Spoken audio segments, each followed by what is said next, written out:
live. Welcome back, everybody. What an interesting little thing that we have going on here. Let's see here. Just double check and make sure that we're good to go here.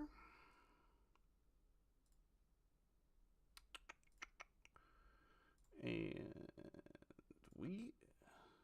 we're good. We are back. Well, the computer just decided to completely shut down. The keyboard's still not working. The mouse has juice, so we're good to go there. So we're back. That's all that matters. Jeffrey, let's get back into it. We were talking about the Green Bay Packers and the Detroit Lions. We were talking about, did the Packers finally put it back together, or was this more of Detroit falling off? Yeah, I think Detroit will be fine because they are built through the lines. Also kind of weird, too, that this is the second – like these teams played twice and both of them were on a Thursday. Just kind of weird for divisional games as well. I think maybe it's just taking Jordan Love some time to really get comfortable in the offense after being a rookie and not playing at all. But the last few games, he's looked a lot better. He's looked like the Jordan really Love good. we thought we would get, which is standing tall in the pocket, making runs when he needs to, making anticipatory throws. The throw that he hit, excuse me, to Christian Watson in the end zone, I thought was great. He threw it before he even put his foot in the ground on the break. The ball was just on a dot. I was very impressed by what I saw from Jordan Love. I was impressed by what I saw from Green Bay's defense as well, too. Rashawn Gary, man, shout out to that guy. You know, Colleen at the bar always likes to tell me about how Rashawn Gary's so terrible. He's having an incredible year this year. He had an incredible day yesterday, and this comes a year removed from tearing his ACL in that same building. And I thought it was cool to watch him get the game ball, to watch him break down emotionally. He's a Michigan kid as well, too. Played for the University of Michigan, going back into Detroit in front of a bunch of family and friends. Just really cool moment, really cool story. Very happy for the Packers. Listen, they have a little bit of an extended rest here now to get back healthy, see if you can get Aaron Jones back. Not that he's been very good this year anyway. But just keep on honing in on those skills. I feel like Jordan Love has turned a corner. Let's see if there's any regression to come. But if he continues to play like this, that's your quarterback of the future for sure. And Green Bay will be absolutely fine. When it comes to Detroit, I listen, these games happen sometimes. Goff was bad. Goff has bad games sometimes. It is what you get with Jared Goff. Sometimes he's incredible. Sometimes he's not. He was not incredible. No, and to your point, as far as the Green Bay Packers, putting it together, they go up against the next big test. Obviously, they are going against the Chiefs on their next game, so I think that would definitely be a little bit of a tell-all there. And then in Arrowhead, it's at home. It's in Green Bay. Yep. And then the Lions head to New Orleans after this, and we'll see what happens there. Again, for me, I just feel like it's a little bit more on Detroit. I think that there's definitely some flags that need to be raised here. I think that Jared Goff playing this way, now he had 3 turnovers in Chicago, and then I don't know the exact number here, and multiple turnovers in this game as well. It's just one of those things where if he's getting happy feet and a little bit of pressure, that's not going to bode good for Detroit moving down the line. And you know what? Green Bay, whatever. You know my feelings. I will say this. I do think that there is a very high probability that will be a play on spot for us with the Lions. Because I think, looking ahead, if you're going to be talking about New Orleans maybe coming off of a win against Atlanta, riding high in that division, and you talk about the last time you just saw the Lions play, they got beat by the Green Bay Packers at home on Thanksgiving. It's going to be a little bit of an inflated and deflated situation. So I think that'd probably be a good time to buy right there on the Lions. Absolutely. And Jeremy, just so you know, I can't type on the Discord chat. Just a heads up, I can't respond to anything, so I don't know if it's still buffering or not. But we'll work it out. I can still read, just can't type. The stream's fine on YouTube, so it might be your internet. Because it's very clear for me. So. Okay. It could have been just when we were reloading, or actually, he probably could have put that when it went down. So the Cowboys, that's true too. Yeah, so the Cowboys at home on Thanksgiving, typically not a good spot for the Cowboys. I love the Cowboys here, just in the fact of, again, they're playing a bad team that just came off a beatdown off of the New York Football Giants. The big story here is DaRon Bland sets an NFL record for his 5th pick six in an NFL season. Absolutely crazy. Just stepped in for Diggs, did not miss a beat, just kept on going. I think the biggest thing when we look at here, and we look at the Dallas Cowboys and who they beat in their record, they haven't beat a team over 500 yet. I mean, when you look at all of these wins, they have not beat a team over 500. All the Cowboys wins have come against sub 500 teams. The biggest question that I have for the Dallas Cowboys is, can they do it when it matters? Now, when you look at this team and you watch this game yesterday, this team's absolutely just rolling. Now, of course, when they beat the New York Football Giants, that team was absolutely rolling. These are some of the worst teams in the NFL at this point. I don't know if I can take it seriously yet until I can see them beat a team that's over 500. That's all. But as of right now, they're looking really good against bad teams. I thought that, obviously the 49ers game happened. Everybody's out on the Cowboys. Chargers, whatever. They look fine. They get the win.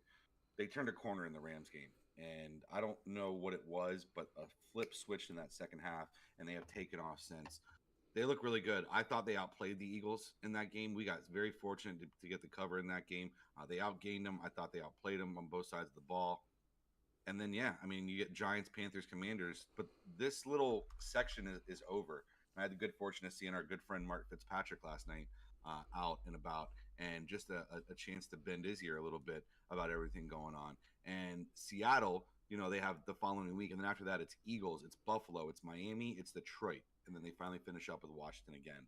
So, listen, from the Commanders' point of view, this was not very good at all. I thought this was terrible, but also you traded away most of your assets, and your secondary is not great on defense. So you're on the tank, which is why you just said we had breaking news as well, too, right?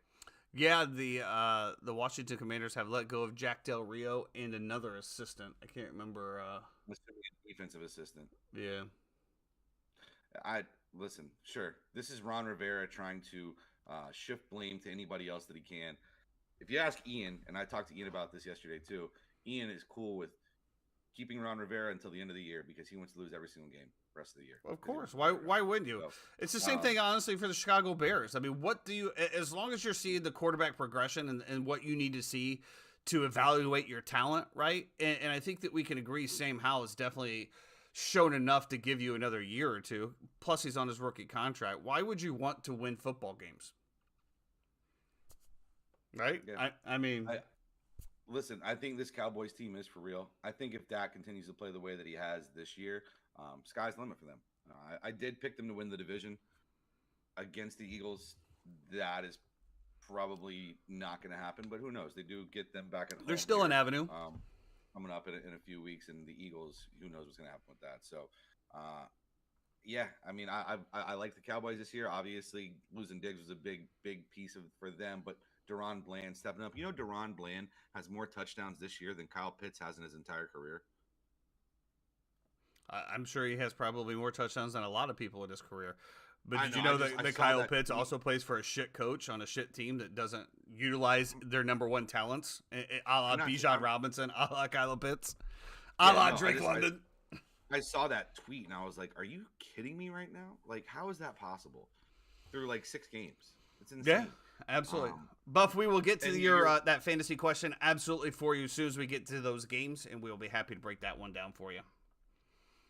But yeah, obviously DaRon Bland just has been an absolute just fire. Bland has more TDs than Kelsey, Barkley, and Josh Jacobs as well, since we want to throw out those names.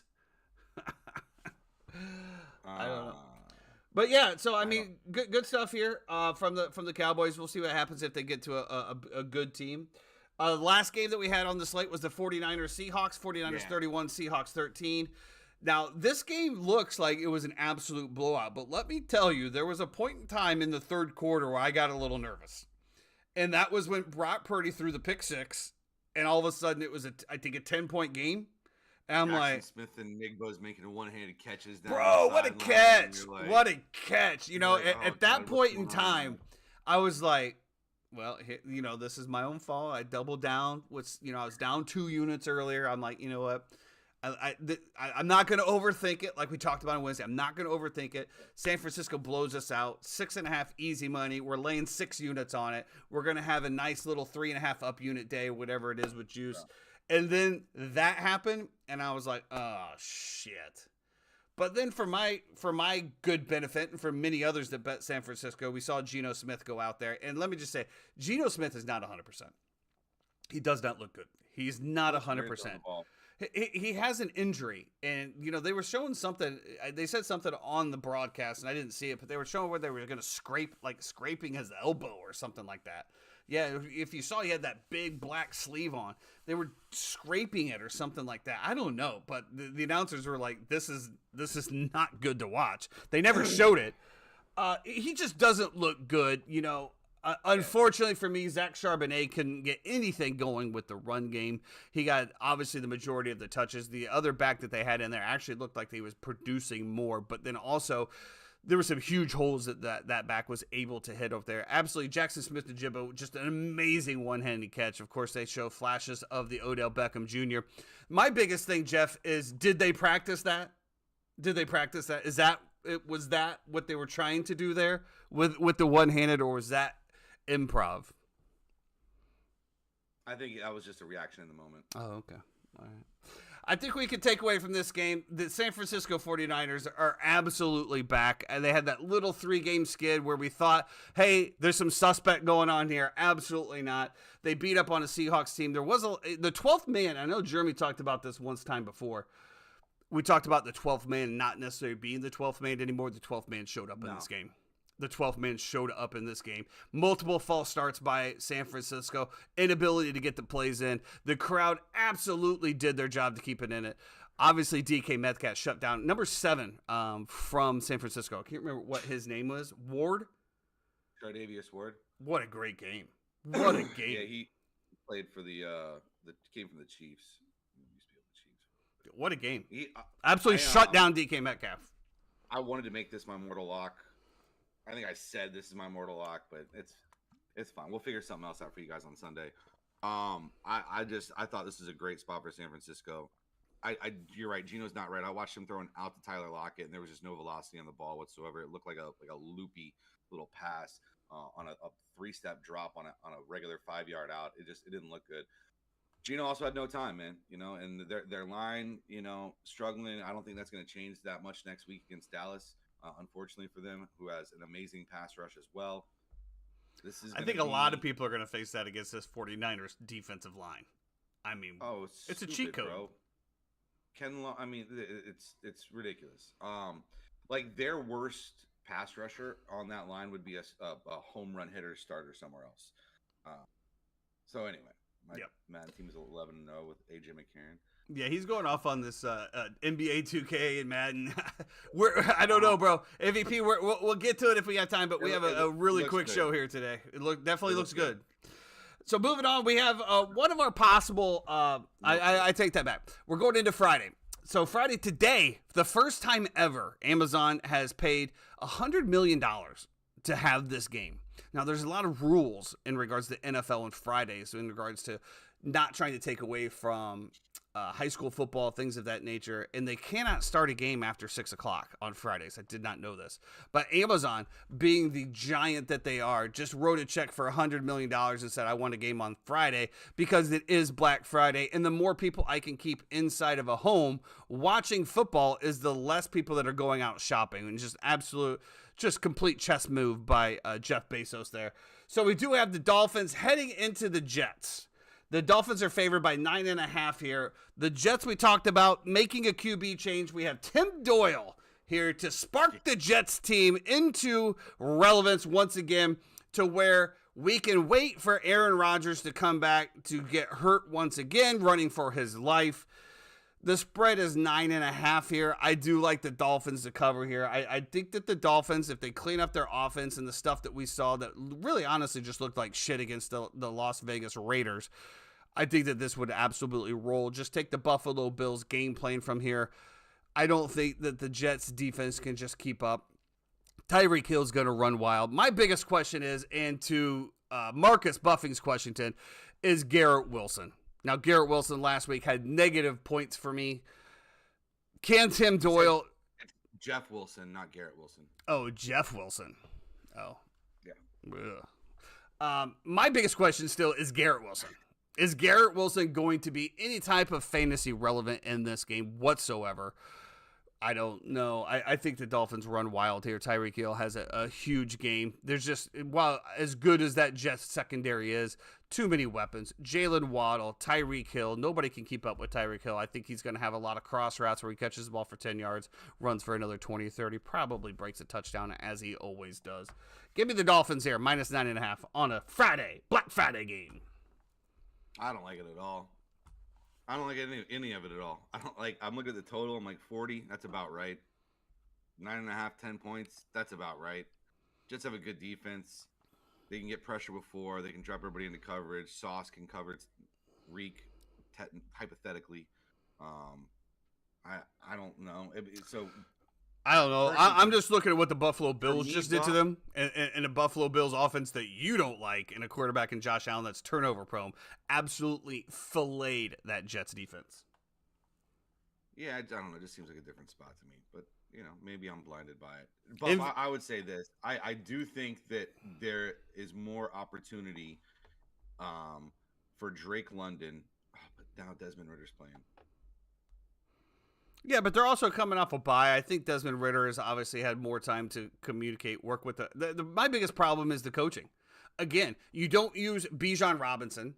You haven't worked in Kyle Pitts. I mean, let's be honest, Drake London hasn't even had a whole lot of flashes. I mean, Tyler Algier has probably been the best spotlight if you are a Falcons player and being able to pick up anybody on fantasy. I think that the entire Atlanta Falcons team is fantasy irrelevant.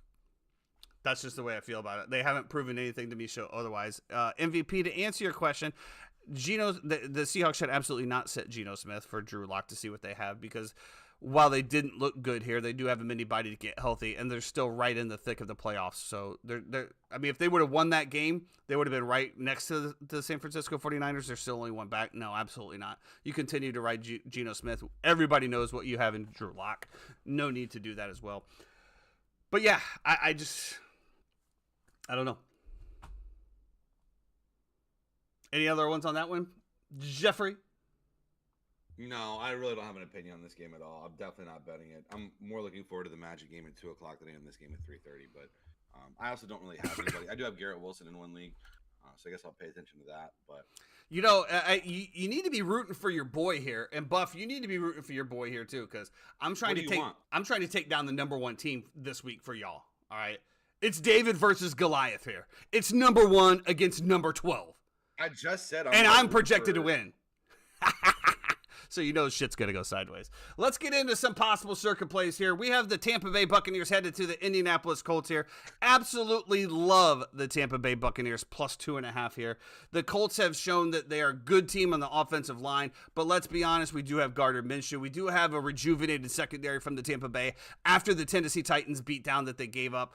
And the Houston Texans, I apologize. I think that Baker Mayfield, honestly, I hated to say it, I think he has played well enough to be the Bucs quarterback. I really do. Yeah. And moving forward, I see no reason why the Tampa Bay Buccaneers should move on from him unless they get something in the draft or something that they want to continue to mold. But Baker Mayfield this year has done enough, in my opinion, to win the starting job for the Tampa Bay Buccaneers. He's not given up. I think you still have Mike Evans, who has had some crucial drops in key moments. Those get cleaned up. I think that the Tampa Bay Buccaneers roll here and win by at least 7. I think it's interesting, right? Because listen, the Colts coming off of now having, they got Zach Moss and Jonathan Taylor. You're coming off of your bye, getting back healthy. Are they going to be able to just run the ball down the throat of the Bucs? I really do like the over here. I think it's at 44 or something like that. Like, I think this will be a little bit more of a back and forth game. Jamel Dean's probably out. The secondary for Tampa Bay has not been good this year at all. And I think he's probably one of our better corners. I'd take him most of the time over Carlton Davis. So, yeah, the 2.5 to me is probably a pretty good bet. Probably have it in circa, but I do really like the over 44.5 here. Probably might be one of my 44.5. Yeah, I just want to bring up here because I wanted to look at the injuries for Tampa Bay, because now that you brought that up, so Levante David out. Yeah. Carlton Davis is questionable. Devin White questionable. Jamel Dean is out. and Tristan Wirth is also questionable. Ooh, that's a lot of key players. A lot of key players. So I think that's probably why you're seeing the line continue to stay at 2.5 versus any It's a type big of list. Yeah, that is a big Definitely list. a big Definitely list. one that we'll be monitoring moving on. Moving on, we have the Jags headed into the Texans. This one is obviously a huge game for the Jacksonville Jaguars as well as the Houston Texans. Jags favored by 1.5 here. This is an absolute must-win for Jacksonville. Absolute must-win.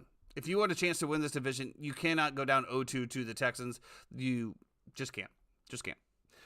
This is my biggest question for Trevor Lawrence. We've talked about him being a generational talent, being able to lead this team. This is the game that matters. This is the game that you bring in a number one pick for. You have number one versus number one.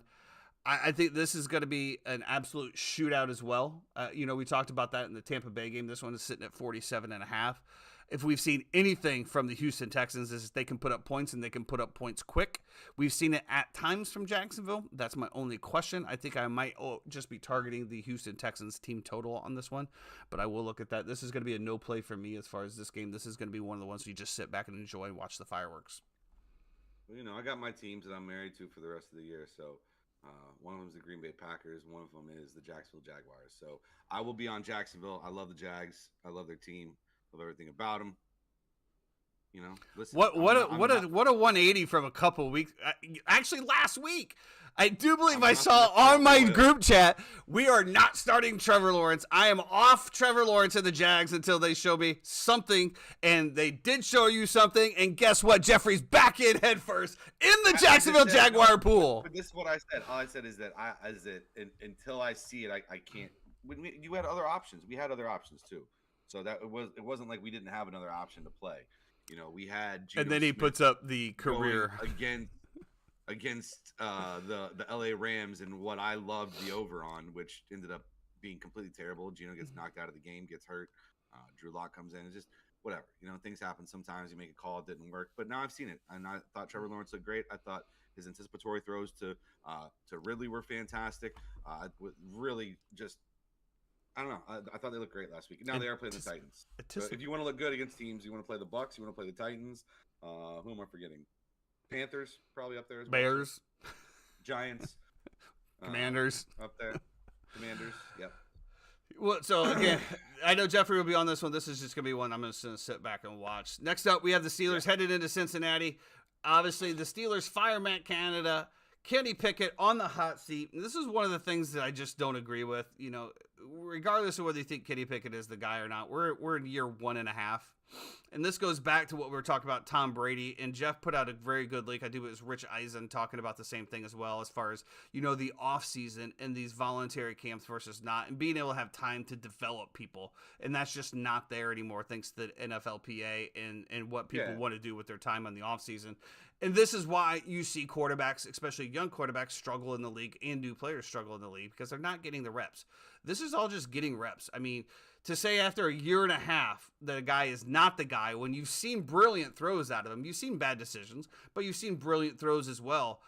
And the bottom line is the Steelers are 6-4 after being outgained on every single game. So this is going to be a game that I think is very, very important, not only for Kenny Pickett, for Mike Tomlin and his future, as well as the entire Pittsburgh Steelers team. Cincinnati is 5-5. Obviously, they're reeling. No Joe Burrow in this game. The backup's in.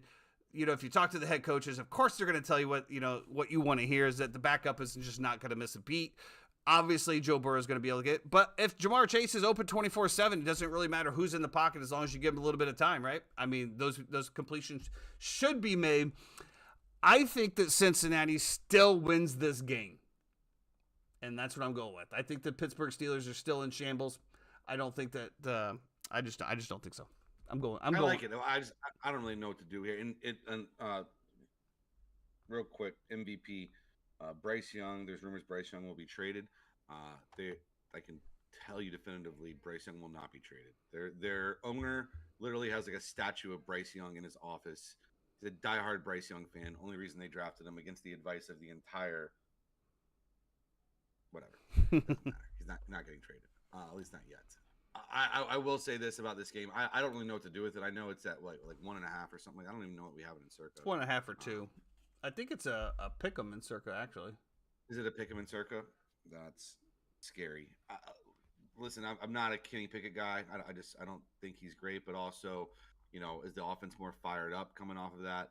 How, will Jamar Chase and T Higgins and that Bengals front really rally around? How does the defensive line for Pittsburgh dictate the terms that the offense will be running on for Cincinnati? There's just a lot of questions that I have. And so for me, it's going to be really tough for me to pick a side here.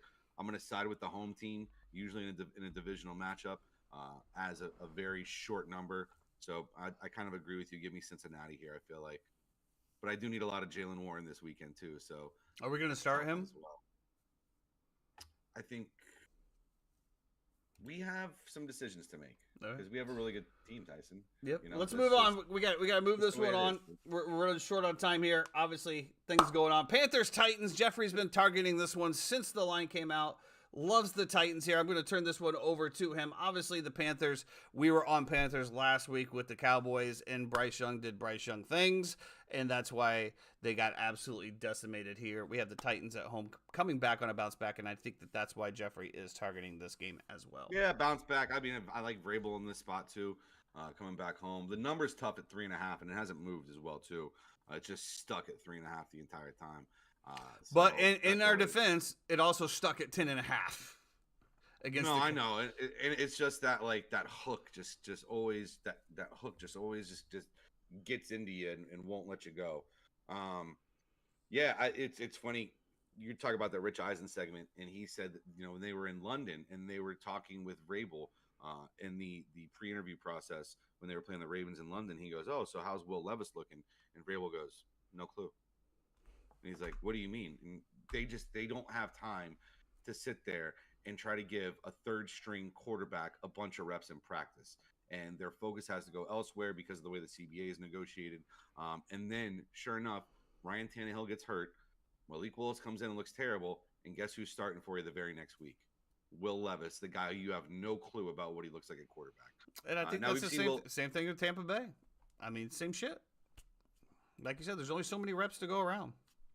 Mm-hmm. Yeah, and I don't think Brady's given up his reps to Trask to try to help develop him. When all Brady's caring about is a Super Bowl. So absolutely, it really just kind of is the shittiness of the situation. Yeah, I don't know. I feel like Titans are the play here. Panthers just suck. They suck all over the field, and it's in Tennessee, so I always like them back home. I think Derrick Henry might run the ball 35 times this game. They're just going to feed him the rock. Which he needs it. He's been a little bit of a dud. It's been a tough year for him. Get him back healthy. He's at home. You're coming back home. Go out, get it done. All right, we got a few games left. We're going to go through speed rounds here to try to get through this before we get to rivalry week because there is some stuff that we need to talk about on the college side. Saints, Falcons. We have this at a pick'em. Love the Saints here. Right. Desmond Ridder's starting again for the Falcons. As I've said numerous times, the Falcons coaches just suck. They don't use their key players. They don't scheme to get them open. Give me the Saints here all day. We still have Giants at 3.5, or is it 3? We have Giants at moving on to the next one, we have the Patriots in New York at the Giants. We have the Giants at 3. So this is one that we talked about as well. Would love to have the 3.5, but after what we saw with Tommy DeVito, we don't know what's happening with the Patriots quarterback. Apparently, there's some rumblings inside to have Malik Williams. I do believe it is Malik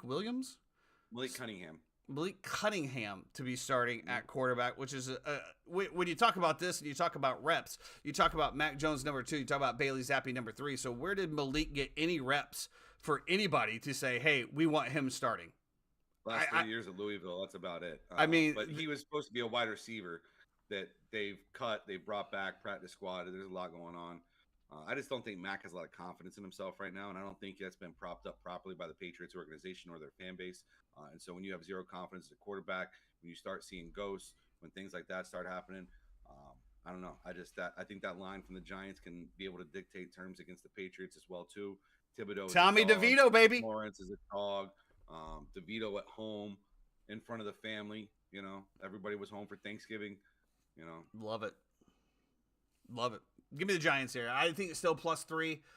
I think that. Yeah, I'll take the Giants. I think this is probably going to be a circuit play for us as well, but we'll see what happens to make sure there's no injuries or anything like this. Next up, we got the Browns headed to Denver. Broncos favored by 1.5 here. This is an interesting game. Yeah. Yeah, I know that we talked about this earlier in the week, and the more I look at it, it just seems weird to me. I don't know. There's Yeah. something about this game I just don't like. I get a little tingling in my left nut, and usually when that happens, that means something's not right. I don't Or the know. weather's below 65. Yeah, well, we do have a nice little cold front in Florida. Feeling good right now. It's Long 68 today. sleeves for the first time this year, and Should jeans be for gorgeous, an man. after. You're gonna be downtown. You're gonna be hanging out. You're gonna be having a few pops. It's gonna be gorgeous out there. You're gonna have a great day today. Should be. Happy for you. This one I don't really have a read on. I can't really give a I love read on it. Don't have a read on I it. love Cleveland. Love Cleveland. Love Cleveland in this spot. I think Love, it's a big letdown spot for Denver. I just think the Cleveland defense is that much better than the Denver Bronco offense. Listen, Broncos struggled against the Minnesota Vikings. Okay, like they struggled to move the ball against the Vikings, and I just see this being more of the same. I think the Browns have a historically good defense. The total for this game is 35 and a half. Who's starting for well. the Browns? It's still the rookie. Okay. Who I like. I Yeah. actually, No. if you look, he set all kinds of passing records at UCLA. Most passing yards in the history of UCLA, I believe. When you think about some of the great quarterbacks that have come through there, the kid can sling it, and he's mobile. So it's just the NFL game's so much faster. Things have to slow down for him. He's got to get reps. What if he balls out for the rest of the year, man? What if he just, I swear to God, I was thinking about picking him up in fantasy, but this is probably not the week to do it. what if But he just he's balls like, out and then the Browns legitimately, yeah, I'm thinking about him as like a start. Like I think he is Deshaun Watson, but without the experience, but maybe a better passer than Deshaun Watson right now.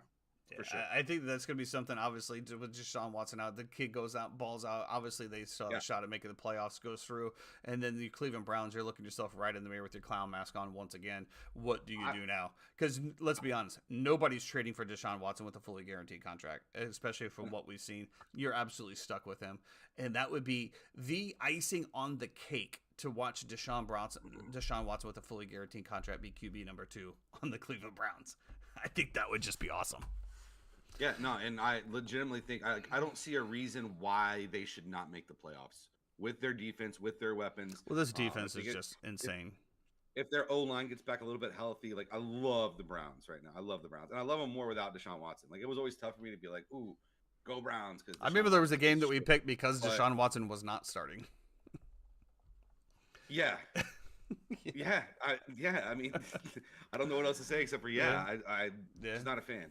So I think. Well, speaking of quarterback comebacks, the LA Rams are heading to Arizona here. Arizona is getting 2 points at home. Yeah. We've seen Kyler Murray absolutely spark this offense. He is the difference maker, regardless of plays that he does or does not make. He does a lot of things with his legs and running with those baby arms and baby bottle. This one to me, I don't know. I have no beat on it, no comment on it. The Cardinals never cover against the Rams. It's like one of the weirdest stats I've seen. They're like 1 in their last 15 on covering a number against them. Crazy, but it's just the way this series has gone. I would love to take the Cardinals here. I think this is a perfect spot of a home divisional dog catching points against a mediocre football team in the LA Rams. I'm with you. I can't really get there on it. Yeah. Next up, Bills headed to Eagles. Now the whole nation has the Eagles on letdown alert. I am with the whole nation on the letdown alert. I think that whatever happened between the firing of the Bills offensive coordinator sparked whatever it was, and I can say that I could be 100% possibly wrong, 100% wrong, possibly with that. And with that move, I said, the offensive coordinator is not the one throwing the interceptions. The offensive coordinator is not the one dropping the balls. To which, I was immediately schooled by some people smarter than me that said, yes, that is the case. However, the offensive coordinator needs to put the people in the right positions in order to make the right throws instead of trying to squeeze the ball into said areas that might be more interception prone. And we saw them absolutely shred the New York Jets defense, the defense that we think is definitely a top 3 defense in this league. The Eagles do get a little bit more of the pass rush. I would love to see what the game plan is going to be here to get Josh Allen outside of the pocket. I think you're going to see a lot of Stephon Diggs scrambling around. I do like the Bills +3 here in Philadelphia. I don't think it'll be a circuit play for us, but we will definitely talk about it. But I do like the Bills +3 here against the Eagles. I just don't know. My fate of the Bills all year has been their defense. Not necessarily their offense. Like their offense has struggled, and Josh Allen does turn the ball over in really bad situations, and I could see this being another instance of that happening again, especially in Philly.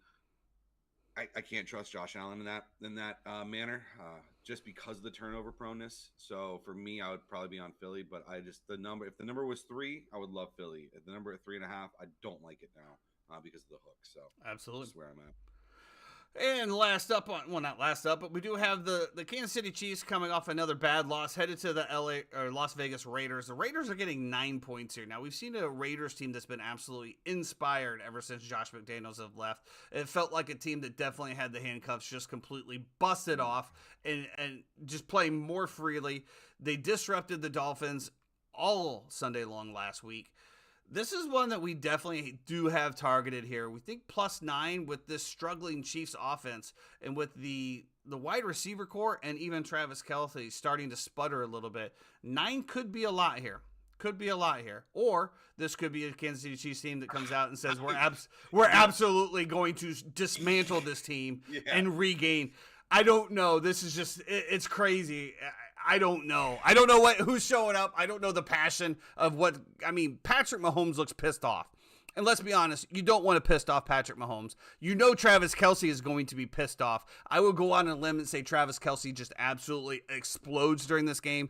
Jeremy, I don't know. Do we have it? Is T Swift going to be there? I don't know. No. If T Swift's not going to be there, he needs to prove that he can have a game without T Swift. That's all. I'm gonna say this.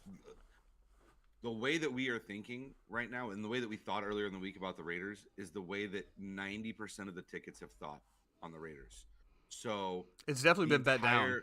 Entire public has been on the Raiders since this game opened, and it scares me because this is a perfect spot for Patrick Mahomes to go in and dominate the Raiders like he has his entire career. In a dome. On a bounce back, coming off of a loss like you had there. There's so much noise and chatter everywhere. It feels like this is a time where the Chiefs just step up. You're going against the rookie quarterback in Aiden O'Connell, and you have one of the best. You have a top 3 defense in the NFL, who the Eagles did nothing against the entire game until that long pass play to Devontae Smith, turnover from Mahomes, fumble from Kelce. The rest is history. We know how it goes. They still should have won the game, So it's like they should have won the game. They should have covered if it's not for a drop. I don't know. I did like the Raiders earlier in the week. I can't get there anymore. I've flipped my bias to the Chiefs, although I do like the next 2 games that we have, and I think there could be better circle plays there than what we have here. So moving on to the next one we do have coming up, we have the Baltimore Ravens heading to the LA Chargers. Now, this is a Chargers team that we've just seen absolutely just get shredded. Their secondary is garbage. The defense is garbage. And guess what? The coach is considered, just it's not him. It's just the players not playing. My biggest question on that is how when a coach says that to you, right? Basically says, "Hey, you guys just aren't executing what I'm calling." I mean, how do you continue to go out there and keep playing at a high level when you know that that's what's happening? I don't. You don't want to. And the thing is, they have a generational quarterback and wide receiver in Keenan Allen and Justin Herbert. They have amazing players in the defense when it comes to a guy like Derwin James, Bosa, Mack. And we can see that bad coaching has just ruined it for him, And until they decide to make a change and go in a different direction, this will be the story for the Chargers over and over and over again. So, yeah, if you're going to give me 3.5 on the Ravens. Probably going to be a circle play for us, but we'll definitely look at that. Absolutely. Obviously, no Mark Andrews, but let's be honest. More targets for Zay Flowers, Odell Beckham, Rashad Bateman. I mean, it's exactly okay. They have the people to supplement. Yeah, Isaiah Likely, if you like, as a flyer and DFS, always performs well when Andrews is out too. They usually don't miss a beat, and he always goes crazy. So, absolutely, you need to tight end, get him. Absolutely. Well, let's get into rivalry week here. We do have obviously the big game on tomorrow night. Florida State versus Florida. I did want to say this too, real quick, because I know you're not here on Monday. Bears-Vikings on Monday night. I love the Bears in this spot. I think it's a really good spot for them. Give me the Bears all day in circa 3.5 for sure. That defense. This would be another week where possibly we would put both of our teams in our circas, which we did that once before, and we got both of our nuts kicked in. It's just a double nut punch, but You'll have to look on Saturday on the Instagram to see what the picks actually are. I don't know. I look at it this way as, again, why do the Bears want to win? That's all. That's all. Why do the Bears want to win? There's nothing they don't have to win. Yeah, but they just have to not lose by 4. By 3 though. That I don't know, man. I don't know. I don't know. I like the Bears more at 3.5 than I do the Bucks at 2.5.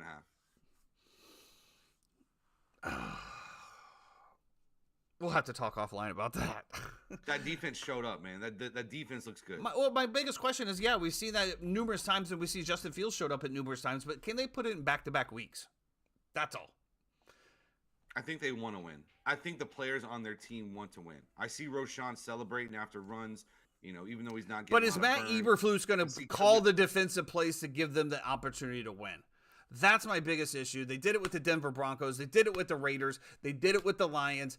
And they just continue to give away the game by playing a shit prevent defense. The Detroit Lions went down and scored in 45 seconds from the 25-yard line to the end zone, touchdown in 45 seconds. With no timeouts. Just straight 45 seconds. Listen, there's definitely a coaching advantage in this game. I will not argue that point. There's a huge coaching advantage for Kevin O'Connell over Matt Eberflus. However, I just like the spot. And listen, Vikings about to go on a bye. Little look ahead after a long Thanksgiving weekend, playing on a Monday night at home. Dobbs, when does the shoe fall off? When does he stop making jump passes off of his back leg and throwing it 30 yards downfield on a dot to a wide receiver who's double covered? I don't know, but I feel like it will stop at some point.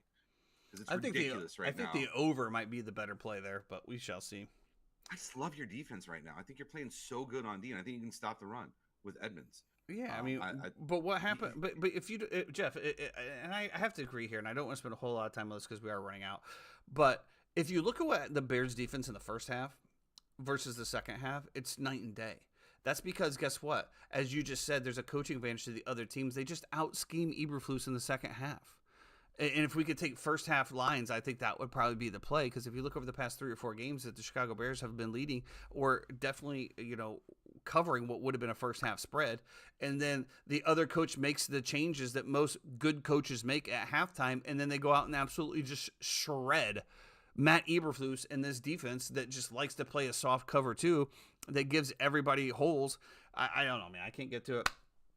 I definitely did not want to talk about the Bears today. I'm trying to enjoy my weekend, but here we go. Now we're going to be thinking about this the rest of the week. Thank you very much. Let's get into rivalry week. We do have Florida State going on tomorrow night, 7:30. Florida State minus 6.5 against Florida. I think this is going to be a very interesting game. I think this is going to be a close game throughout the entire game. It's going to be a back and forth game. I'm kind of predicting that this is going to be who has the ball last. And as a Florida fan, that's all I can hope for. You're gonna come out for the game, right? Yeah. All right, I look forward to it. Maybe we'll do some on location stuff. If you're off tomorrow around 7:00, make sure you head out Kitty O'Shea's Irish Pub and Buffalo Bar.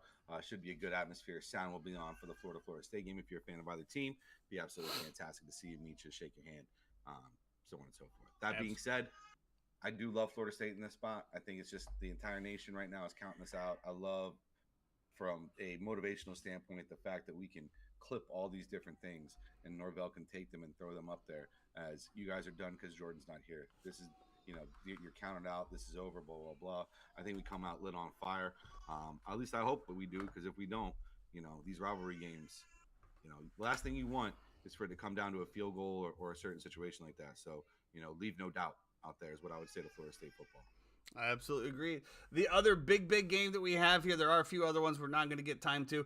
The other big one here is the Ohio State-Michigan game, number 2, number 3. I'm going to go out on a limb here. I said that this is a path for Jim Harbaugh straight to the NFL. Michigan goes and wins the Natty this year, and then he gets the hell out of college, where he has been scrutinized over the past months as far as the sign-stealing incident. He gets back to the NFL, where he can be a little bit more freely, coach alongside of his brother, yada, yada, yada. I think Ohio State beats Michigan here. I don't know why. I want Michigan to win. I think Michigan should win. I don't like the fact that Jim Harbaugh's not coaching this game. I'm not saying that the coach that will be coaching the game is inferior and cannot make this team win. I just feel like this is going to be a letdown spot for Michigan. I don't know why. Just a gut feeling. I hope that I'm wrong. I'm definitely not going to be betting this game. I just feel like Ohio State somehow pulls out some sneaky shit, and they end up winning this game, unfortunately. This is what I want everybody to do. I want everybody to go watch this football game. At 12 o'clock tomorrow afternoon, you have no excuse to not watch it. It's going to be the only thing on. It's going to be super hyped up. Big Ten football stinks. I'm just going to come out and say that. McCord is not a great quarterback. He's very blessed to have Marvin Harrison Jr. and the weapons that he has. Now, McCarthy, he's been in the system for a few years. I understand that. Both defenses are going to be really good. There won't be a lot of points scored in this game. It'll be very ugly. I kind of agree with you because I'm not a Ryan Day fan. I think he's a buster and a punk, but that's my own take on him. I like Michigan here. I like Michigan. I think Michigan just somehow rallies together, gets it done. They're a gritty football team. Is in the big house. Yeah. Is the Florida State game off the board? No, 6.5. I'm not seeing it on. Oh, you mean the Hard Rock? Yeah, I don't know. So I had to go to all games when I bring it up last time. Weird. There's a lot of football today. I think just started a couple minutes ago. Oh yeah, lines are changing right as I'm looking at the app. But 25.5 the over under in Iowa, Nebraska. Miami kicks off against Boston College here at noon. Should be an interesting one. I mean, I don't know. There's just a lot of football today. Still 6.5. It's on there. Still 6.5. Split each way, 110 each way. Oregon State, Oregon should be a fun one tonight as well too. You got Oregon State, Oregon. You got Alabama, Auburn. You got Washington State. You got Illinois, Northwestern. This is just one of the greatest weeks. Georgia Tech. It's just one of the greatest weeks in college football, to be perfectly honest with you. Watch out for that Auburn game. That could throw a wrench into everything. Yeah, I hope so. I mean, actually, I don't give a shit. I really just don't. Yeah, what do you care? I don't know. I have one goal: beat Florida State, and that is it. So we'll see what happens. We're everybody's Super Bowl. It's good to be back. That is right. That is going to do it for us today on a Friday edition of The Uninformed Fan. Be sure to check out our Instagram to make sure that you see our Circa picks that we will release on Saturday evening, as well as our Mortal Locks of the Week that we release at noon on Sunday. We're looking to bounce back on Circa, man. We're looking to bounce back on Circa. We had a complete shambles of a week that pretty much knocked us out of any contention of competing, but we're looking to claw back into it. We're looking for a 5-0 week to get back into that top 100. We want to make sure that we can get a little bit of money back here on this, and that's what we're going to be going for. We are heading down for the Boston Magic game. Go Magic. When does the last quarter start of Circa? Well, probably week 13. So next week. Yeah. So I think it would be week 13 through, was it 18? Yeah, there's 18 weeks. Yeah. Well, I think they've been going 4 weeks at a pop, so I think the last week's probably going to be a little bit higher. I don't know. Be happy to look into that for you. Until then, we will see you later. Everybody enjoy the weekend. As we stated, I'm not going to be here Monday, Wednesday. I don't think we're going to have a show Monday. Is that correct? We're talking about it. Make sure to follow all social media platforms to find out if we will be live or not. Absolutely. Make sure you follow that. We'll put that on Instagram, Twitter, all of the social medias to let you know. Until then, we will see you back here. Everyone have a great weekend, and please stay out of the left-hand lane. Be great.